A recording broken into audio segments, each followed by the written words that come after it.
2024 সালের অভ্যুত্থানে মানবতাবিরোধী মামলায় 38 জনকে রোববার হাজির করা হয় আন্তর্জাতিক অপরাধ ট্রাইব্যুনালে। এদের মধ্যে ছিলেন হাসিনা সরকারের 9 মন্ত্রী। যদিও এদিন 7 মামলার মধ্যে 6টিতে তদন্ত রিপোর্ট দাখিলের দিন ধার্য থাকলেও একটি মামলা ও তদন্ত রিপোর্ট দাখিল করেনি প্রসিকিউশন। এদিন বিনা অনুমতিতে এজলাসের প্রসিকিউশন হাসানুল হক ইনুর ভয়েস রেকর্ড করা নিয়ে শুনানি উত্তপ্ত হয়ে ওঠে। আরও জানাচ্ছেন নিবিড় সাহা।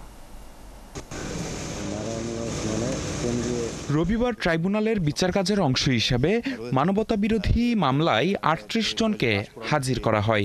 এদের মধ্যে ছিলেন 7 মামলায় 9 জন মন্ত্রী, 2 জন উপদেষ্টা, অবসরপ্রাপ্ত বিচারপতি সহ 38 আসামি। ট্রাইব্যুনালের হাজতখানায় আওয়ামী সাবেক মন্ত্রীদের দেখা সাক্ষাৎ হয় অনেক দিন পর। 11:30টার পর আসামিদের বিচারকক্ষে নেওয়া হয়। এদের মধ্যে দেখা গেছে আনিসুল হক, সালমান এফ রহমান, কামরুল ইসলাম, দীপুমণি ও পলক সহ 16 জনকে।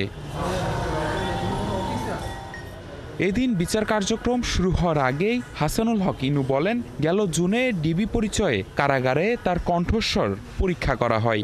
এ সময় চিফ প্রসিকিউটরের সঙ্গে বাকবিতণ্ডায় জড়ান ইনু। কারাগারের অভ্যন্তরে তার ভয়েস রেকর্ড করা হয়েছে। ওনার শঙ্কা যে এটা অসৎ উদ্দেশ্যে হতে পারে ভয়েস রেকর্ডিং, এবং সেজন্য মাননীয় ট্রাইব্যুনাল আমাদেরকে নির্দেশনা দিয়েছে, আপনারা লিখিতভাবে মাননীয় ট্রাইব্যুনালে নিবেদন করেন।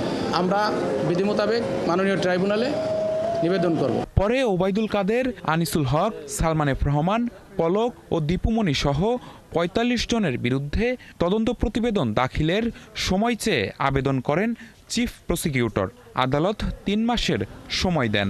আমরা তদন্ত প্রতিবেদন দাখিলের সময় চাচ্ছি টোটাল মামলাটা শেষ করার জন্য। তার মানে এই না যে এই 3 মাস আমাদের কার্যক্রম স্থগিত থাকবে।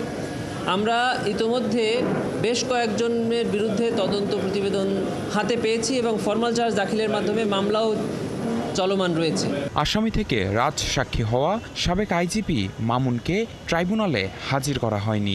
চৌধুরী আবদুল্লাহ আল মামুনও এর মামলারও আজকে তদন্ত প্রতিবেদন দাখিলের সময় ছিল। উনি সহ 23 জন সেই মামলার আসামি। তো উনার বিরুদ্ধে অলরেডি সাবেক প্রধানমন্ত্রী শেখ হাসিনার সাথে উনার তদন্ত প্রতিবেদন দাখিল হয়ে সেটি চার্জ গঠনও হয়ে গিয়েছে, আপনারা জানেন। সেজন্য উনি বাদে আর বাকি যারা আছে তাদেরকে এই ট্রাইব্যুনালে হাজির করা হয়েছিল আজকে। এদিকে কক্সবাজারের বহুল আলোচিত একরামুল হত্যা মামলায় গ্রেপ্তার দেখানো হয়েছে সাবেক এমপি আব্দুর রহমান বদিকে।